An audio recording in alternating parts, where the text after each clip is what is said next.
It is peak summertime. It's 90 plus degrees as I'm recording this.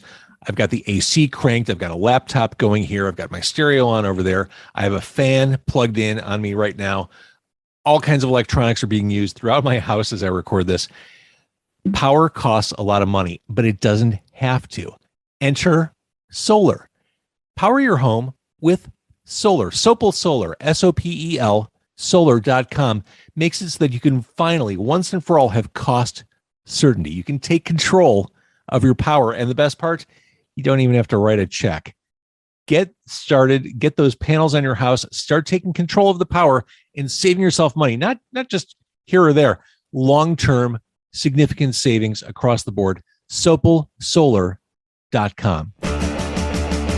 It's car con carne. Let's eat in the car. It's car con carne. And now here's the star of our show, James Van Alstyne. This is the season where you're going to have friends over, family over, you're going to entertain. And when you do it, you don't want cheap cuts of meat on your grill. You don't want things that have been sitting in a freezer for months, if not years. You want the highest quality, freshest meats. And for that, I recommend Happy to Meet You. Happy to MEAT, letter U.com. They cut the meat fresh every morning, like 4:30 in the morning. Package, shipped, same day they cut it. So you're getting the freshest, most delicious possible meat sent to you. Take 10% off your order and see exactly what I'm talking about. Use my promo code, which is JVO, and that promo code entitles you to not only 10% off, but also 3 unique seasoning blends, steakhouse seasoning blends, and the official Happy to Meet You Carnivore Companion Cooking Guide. That's all thrown in there. HappyToMeetYou.com. Right. So it is Car Con Carne. I'm James Van Alstyne. That right there, that's Steve Dawson. We are at Sketchbook in Skokie this weekend. Oh, yeah, there we go. I should have told you, hey, we're filming this. Hello. We're going to be on camera. Sketchbook in Skokie, Pravda Fest, happening on the 24th and 25th, Friday and Saturday night. Outside, it's gorgeous. We're in peak summer right now, Steve Dawson. It's going to be amazing. Beautiful. So Friday night, it is Boom Hank, it is Hush Drops, it is you, Steve Dawson, and the Josh Caterer Trio. On Saturday night, Handcuffs, Diplomats of Solid Sound, making the trip here from Iowa. The Service, and the Slugs. The Slugs. Amazing, I know. I mean, you came up with some of these bands. I mean, yeah. The Slugs and the Service. I was just telling Ken, we played with Boom Hank at Phyllis's Musical Inn, probably in the early 90s. Wow. Yeah. So this is Dolly Varden era. That might have been Stump. That might have been Stump the Host. It probably actually was. All right. So let's start there. We're gonna trace the history of Steve Dawson. So Stump the Host was late 80s. Yes, like 88 to 93, something like that. So what was going on in Chicago then? Ooh, there were a lot fewer bands. Were there really? I think so. Because it felt like I knew everybody. It was a different time, though, right? Like, everyone went to each other's shows. Kinda. It was, we played at Orphans a lot, which was really cool. We played at Phyllis's a lot. Shrimp Boat was happening. We played with them a lot. We played with a band called the Andersons. Mint Andre. You remember that? I remember Mint Andre. They were great. Yeah. I love these exercises, by the way. Yeah. The kind of reminiscing. It was a fun time. It was a fun time. The Elbow Room was cool. It had just opened. We used to play there a lot. Yeah, it's weird as you mentioned some of these venues like Orphans and Elbow Room. Like, okay, they're not there anymore. Yeah. Like, I realize that's the circle of life, but it's weird to even talk about. Yeah. So Stump the Host, you said, went through 92, 93-ish, I guess. Yeah, probably 93. I think we did one 7-inch that came out, I think, in 93 on Minty Fresh.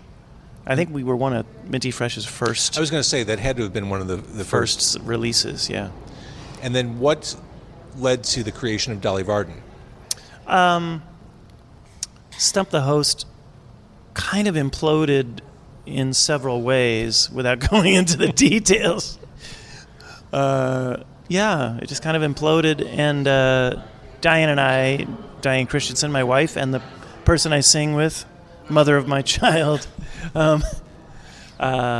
we still wanted to keep singing together, and we wanted to do something that was a little less country, and so we actually just started auditioning people for a new band, And we ended up with Matt Toby on drums. The bass player first was a woman named Lisa Wertman, who had been in a band called Get Smart. Does that sound familiar? They might have been. They were definitely pre-Stump the Host, so more like middle '80s. They did very well though. It's so funny. You say Dolly Varden, or not Dolly. Stump the Host was too country, perhaps. Now we would just call it Americana. True. It didn't have a name back then. I know. We predated Bloodshot Records by like a year. You definitely did. I was like, if we could have just held on. So Dolly Varden emerged mid-'90s. This is peak Chicago craziness. Yeah. Did you ever play that game? We should get signed to a big label? Yeah, we did. It was frustrating. It was weird. The closest we got, we had a showcase. We self-released our first record in '95, and it got great reviews, and Richard Milne played it a lot. XRT actually put it in semi-regular rotation, which was amazing. Mm-hmm. And it seems unheard of in the present day. It's impossible day. now. Impossible now. And then we had a big showcase in South by Southwest, and a bunch of labels were interested, and the Chicago thing was a big deal. But then none of it actually panned out for one reason or another. I don't know. Yeah. You mentioned Diane. 30 plus years is a long time for any kind of partnership. Creative, personal, familial. What's the secret to that relationship? I think we're best friends, and we give each other a lot of freedom. And she's a visual artist first, and she spends a lot of time in the studio just by herself working on artwork. And I think because of that, she understands that I also need a lot of time by myself to write and record. So I think there's an understanding there. Neither of us get upset if the person says, well, I'm just going to spend the evening in the studio kind of thing. You're both creatives. Yeah. And I wanted to ask about that because you teach songwriting, you teach guitar. Besides the technical aspect of learning guitar, how do you teach people to unlock creativity? Because I think it's hard for people to loosen up. I mean, maybe a couple Pravda 38s later, it's easier. It would help. No, that's an excellent question. And the best I can say is you just almost give them allowance to do it. Like you just say, okay, you're going to write a song now. And they take that as permission almost. It's really interesting. But I teach a beginning songwriting class where people come in all super like, I don't know, I don't think I can do this. And by like the fourth week, they've written a song. And I think it's just because, well, for one, they've made the decision, I'm going to do this. But they also, they're kind of afraid. They need to get to a point where they give themselves permission to do it. Yeah. I think everyone has a creative impulse. Maybe not everyone, but most people have a creative impulse. And songs are something that people are really familiar with, like what they're supposed to, how they make you feel. And I don't know. It's a pretty magical thing. I feel really fortunate to be in that position of helping people with that. Like saying, and I ask that because I think this applies to everyone far beyond just musicians. Like people want to write a book, people want to start a business. I mean, what do you need to do to kind of get over that hump and get out of your own head, and get out of your way? Exactly. That's it. So the latest album from you, At the Bottom of a Canyon in the Branches of a Tree, this reflective, deeply personal sounding album. Now, you put this out less than a year ago on Pravda Records. Again, Pravda Fest happening in Skokie this coming weekend. This album was born out of tough experience, dark experience. You were in a dark place when these songs were written, when this came out. We're at a year later since the album came out. Where are you at now, emotionally, spiritually? Pretty good. And it's funny, the songs, the band that I put together, which we're calling the Lucid Dreams, to play these songs, it kind of makes them all feel really celebratory because the band is so good and there's so much joy in the playing of the music that it kind of gives a different spin to things. So I don't think, I mean, there's some sad things on the record, but there's a lot of gratitude on the record too.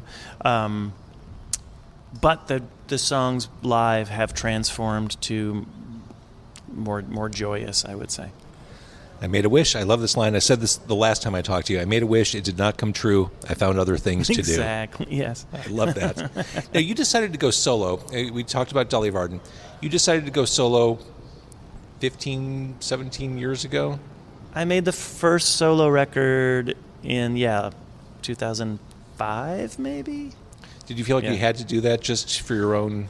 Well, it was because the band, Dolly Varden, was taking a break. The drummer and the bass player both had new babies, and I guess that was the main reason. The drummer bought a bakery, which was maybe the biggest mistake of his life. But he thought at the time it was going to be awesome. He's like, I'm going to have so much freedom. It was... Oh, running a food business is easy. Oh, Lord. Poor Matt. He's glad to be out of that.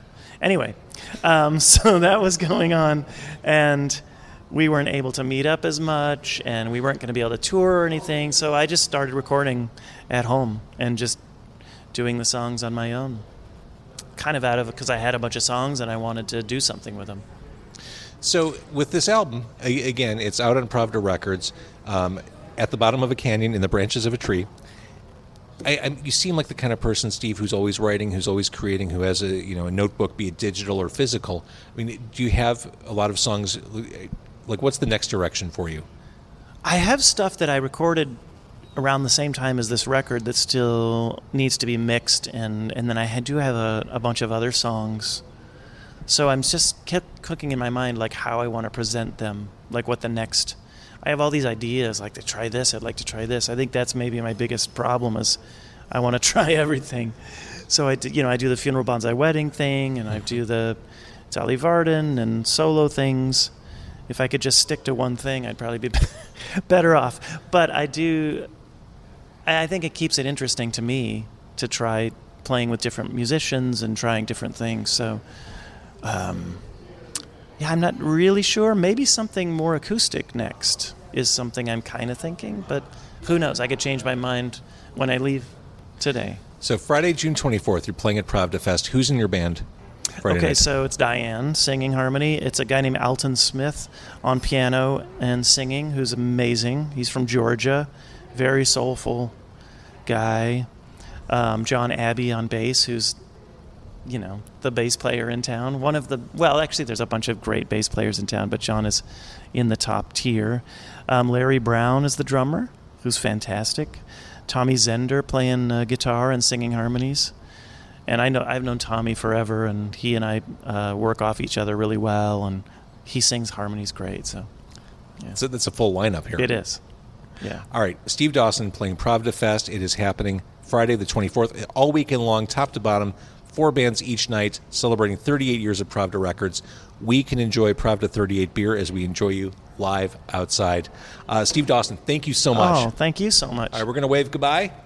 Go listen to his music. See you Friday. Car Con Carne, sponsored by Sopal Solar, as well as Happy to Meet You.